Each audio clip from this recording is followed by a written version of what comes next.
Folks, welcome back to the bank. It's good to get out for a few hours. It's a real this is the first freeze over we had all year, and it's a real dewy morning. It's really nice. It's nice and cold, and it looks very pikey.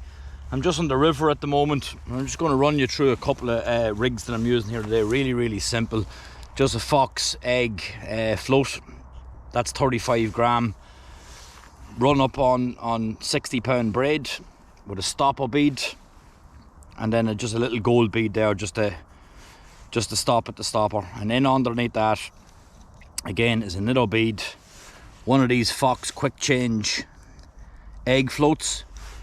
Now you can either hook that up onto your quick change swivel here at the bottom, or you can pull that off and leave it running. I prefer to leave it running just for less resistance. That goes down onto your main trace. So a 60-pound wire trace down onto two size 6 BKK hooks. Really sharp hooks, really good, lovely lime green color as well. And I find these are probably the best hook on the market. That's down onto your dead bait, which I'll probably just get ready here now. So with the dead baits, I've done a wee bit of experimenting as well. I'm using the Rebel Pike oil attractions, which I'll show you now in a second. And what I do is I'll get a wee curry tub like this, and I'll fill it with smelt, and I'll add in some attractions on that, and I'll throw them into the freezer. What I've used is I'll show you here. I've used this sardine oil. This is really good. So I'd literally a couple of drops in there, give them a bit of a shake around, freeze them and let them sit in that bait, so you can smell the sardine off them there as well. That generally works. Other people like to inject baits, which I like doing that as well, but this is just something different, something handy, so you're not doing it on the bank. First hook just into the tail of the fish. Second hook anywhere up there on the back. That's a well presented bait there. I'm happy with that. So we'll get this one out first, and then I'll talk to you about the other rig. Right, so the second rig's a little bit different. So again, you're going to have your stopper bead down to your little gold bead, which comes up and meets your stopper. Underneath that then is your typical cigar float, 30 gram.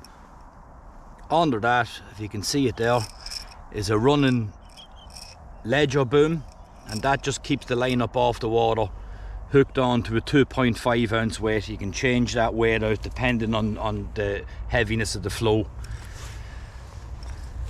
Down to your quick change, and in this case then down onto two size 4 BKK hooks. And on this I'm going to fish just a little bit of a bigger bait, which is like a joey mackerel. And again, there's no different way to hook these other than first one in through the tail like so, and the second one just anywhere up on the flank of the fish or up in the back of the fish like that. And again, that's a well presented bait, and I'm very happy with that. So what I'll do different this time around is I'll grab a syringe like this, and I'll inject this bait with oil rather than smearing it. I'm going to show you something that's really popular at the moment. Is this here by Rebel Pike. It is the Jurassic Juice bait attraction. There's a lot of people talking about this, and there's a few good fish being got on it. It's quite new and not fully tested to the angler at the moment, but my advice is get yourself a bottle of this. This is really good stuff. So again, really simple.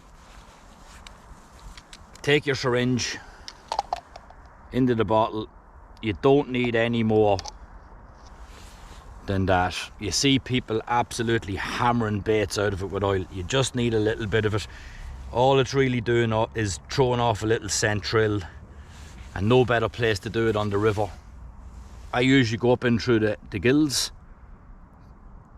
put a wee drop in there, and then maybe down into the middle of the bait like this, and a wee drop in there, and that is definitely more than enough to get you going. That's the second bait. I'm going to get these two out. We'll have the first one out here, which is the smelt, just sitting in the margin line, which I'll show you now in a second, and I'm going to get the second bait up along the top of the pool.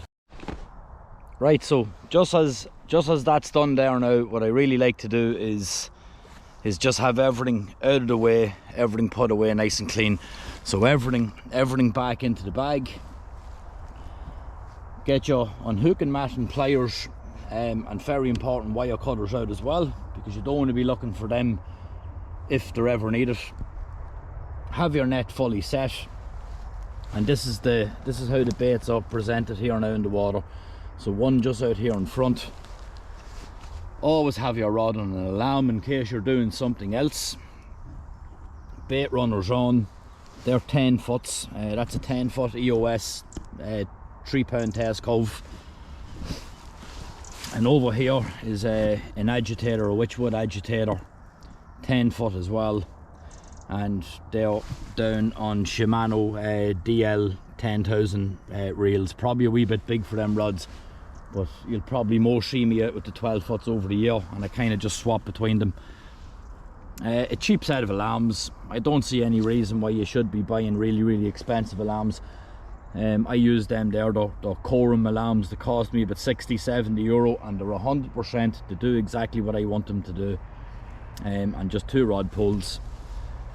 The reason for the rod pulls is you need the rod cocked up in the air like this, and that keeps your line off the water and just run tight down to the top of the float. So this one here is just sitting in here probably in about 8 or 9 foot. The other one over here is in a deeper pool of probably about 10 foot to about 11 foot.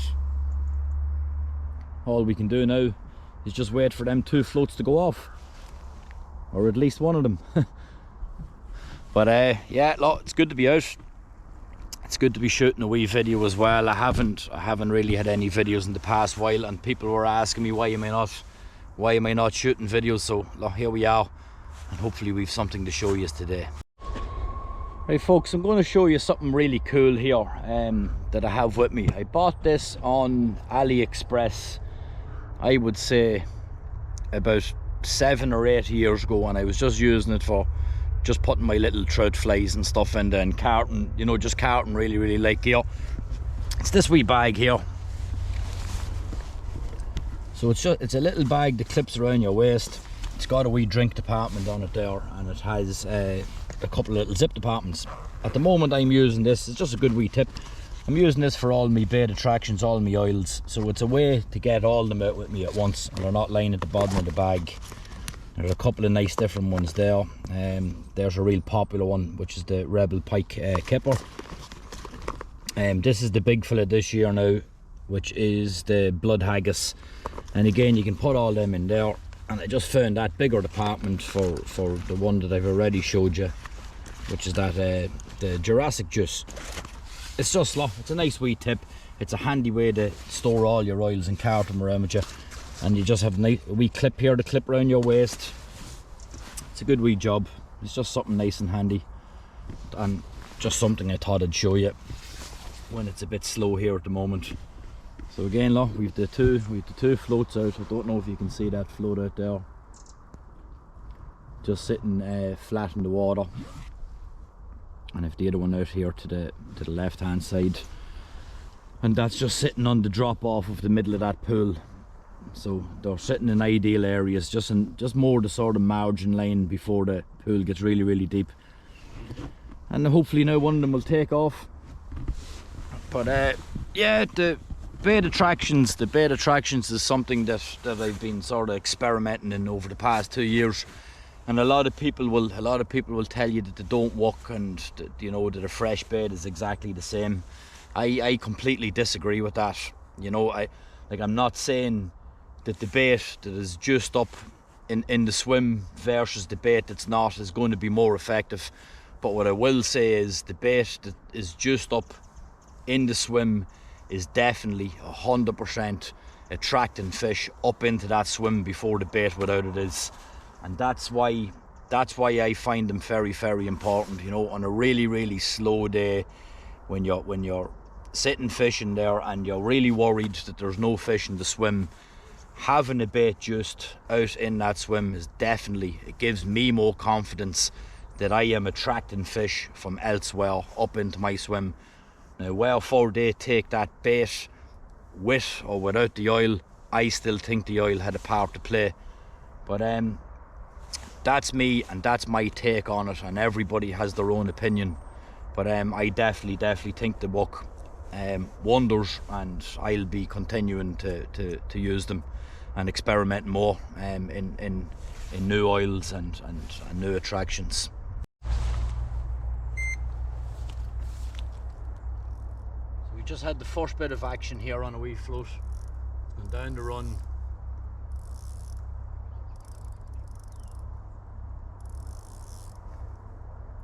Could be a small fish.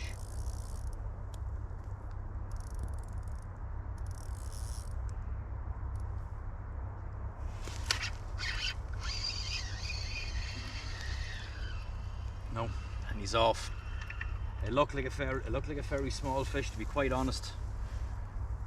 It looks like they could be on the feed now, because I literally had a pike take me float on the far side, and I turned around and this one just started heading down the pool, which is a good sign. I'll put that back out there and see if we can entice it again.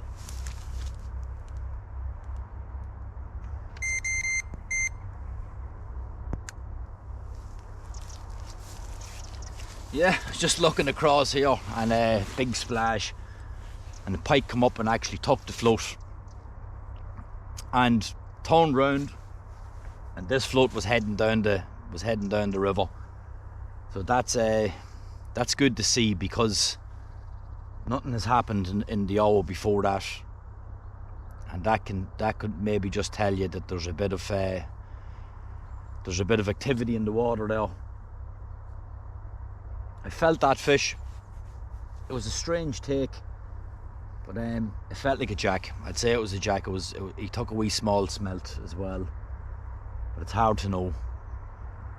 But we'll just keep watching these two floats now, and hopefully we get another bit of action. Yeah, pike on.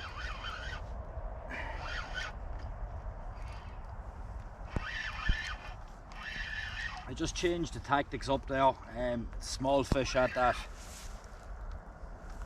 but I just run the float down the pool just to do something a wee bit different. I had them ledgered first time around, and first run down, fish takes me.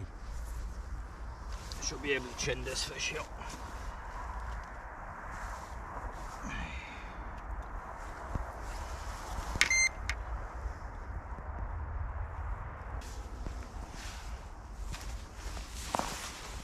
Wee jack, nice to get you off the blanket. It shows you that they want the bait moving as well, so they're not ready to scavenge around the bottom. They're still out there hitting baits, and they're still pretty active as well. But look, nice wee fish, good conditioned little pike as well. So I'll get this back, and we'll I might give a bigger bait a bit of a run down to see if I can come by yet in there as well.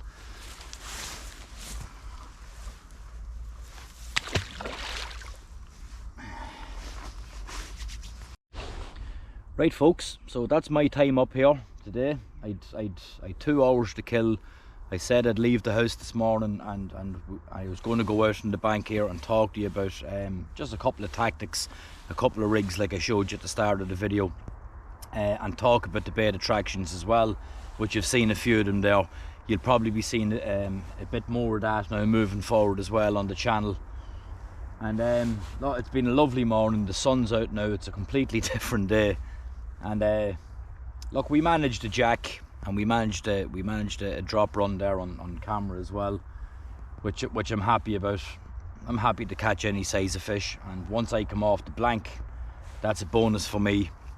But yeah, that's me now. I'm gonna pack up. I'm gonna head back into town, and I'm gonna do a little bit of shopping. I'm back out tomorrow for a big day, so I don't know if I'll get video on that.